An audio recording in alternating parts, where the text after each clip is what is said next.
for some businesses, the likes of social media, especially LinkedIn for B2B, have not just become a channel in the way to reach businesses, but the only channel.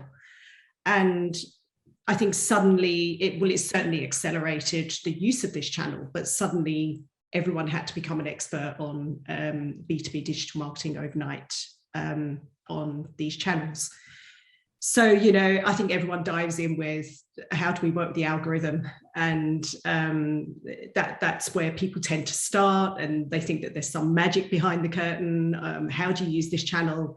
At the end of the day, it's about good content. And I think time and again, my work over the years has proven that, you create great content for your audience, and it works better at the end of the day.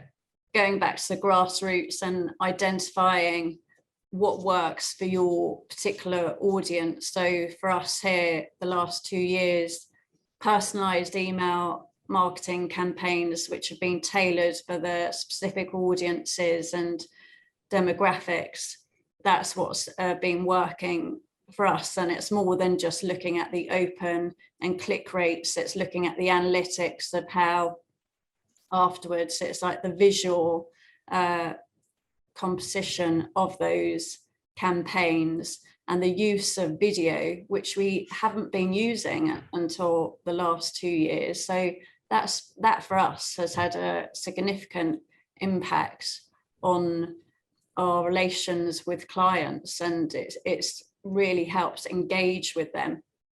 So I think for us, the big shift has been video, having optimized websites, because everyone's on their mobiles now, and personalized content.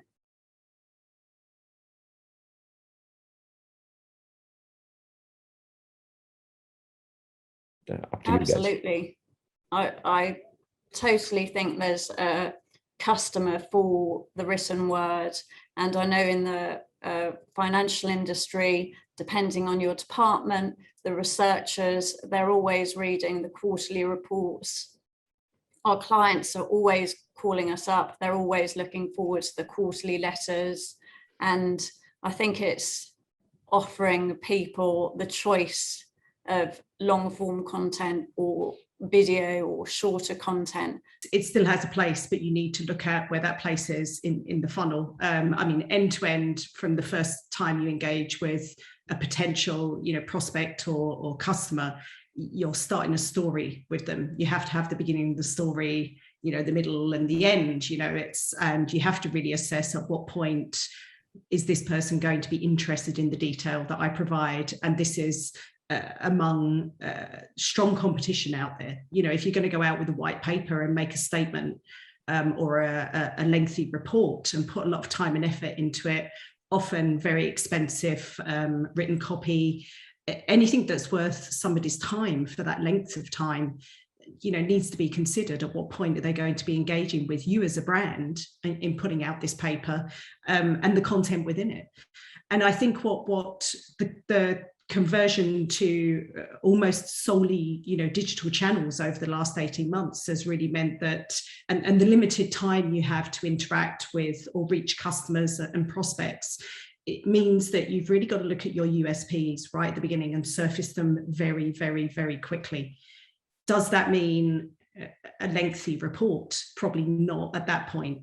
And I think that long form copy, I agree with Arlette, somewhat in the fact that it still has a place. And in Arlette's reference to the funnel, it's a bit lower down for me. It's really once if you do a ton of work in establishing yourselves as a brand and what your USPs are and get that point across very quickly and just be consistent with those points. When you come further down the funnel, people are more engaged with your brand. They're more willing to spend more time with you and learn about what your specialisms are, and you can surface those in long form copy.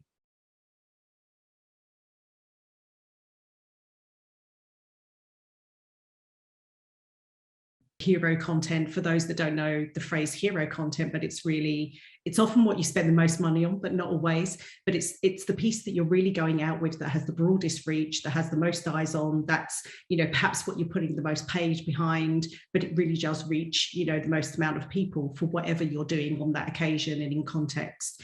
But to use an example, more recently, we did a launch event at GfK, worked together with the team on the launch event for a new product called GfK Neuron, which is an artificial intelligence-backed market intelligence platform for our clients. And, you've really got to look at, forgetting for a moment all of the sort of personas, the segmentation, the existing clients that you're reaching, but there is the hero event itself.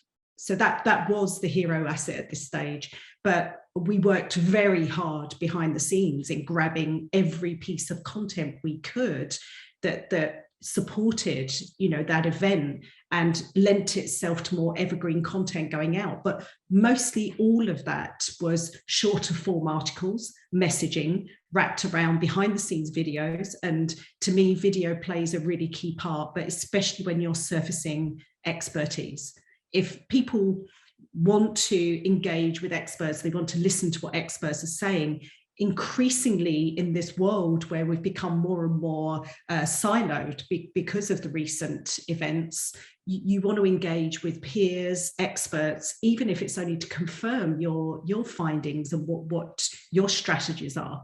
And I think video plays a key part in that, as well as other assets, animations. But I really do think that video plays a key part at the moment. By 2022, 80% of all online traffic is going to be generated through video. So, 2022, next year.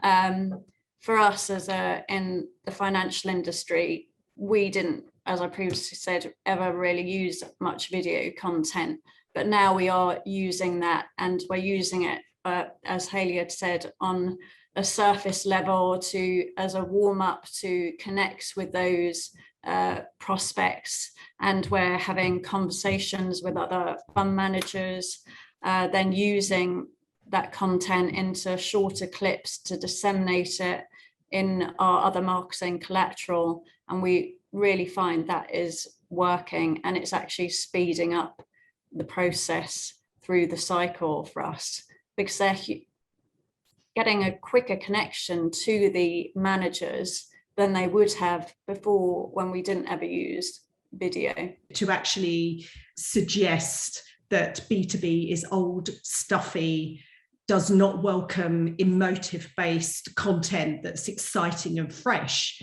is a very dangerous thing to do.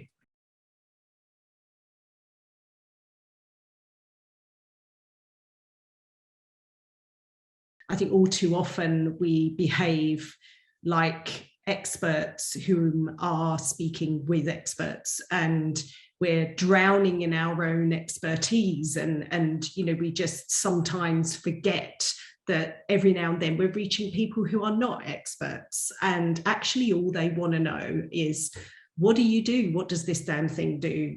How do I use it? And if you bury that in going back to what we were saying earlier, in long form copy or content that's hard to reach or to get hold of, they'll give up. They're fickle, and they will give up. B2B marketers very often take a look at what their competition is doing rather than what their potential customers actually want.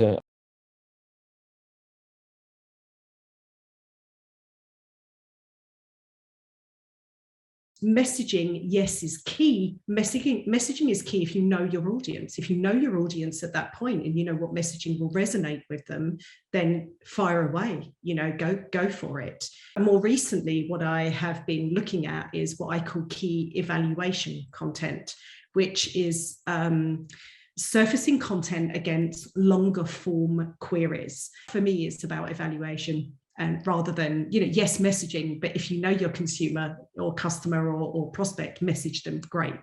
But it's about looking at the long form and evaluation. Now starting to read the trade publications more. They're tired, they're just exhausted from looking at everything on screen all the time. So they're adapting to how they're going to download all the information. Providing sort of a spin or similar content in different ways so that anybody can choose what their favorite format is, something that is very often, I think, underestimated.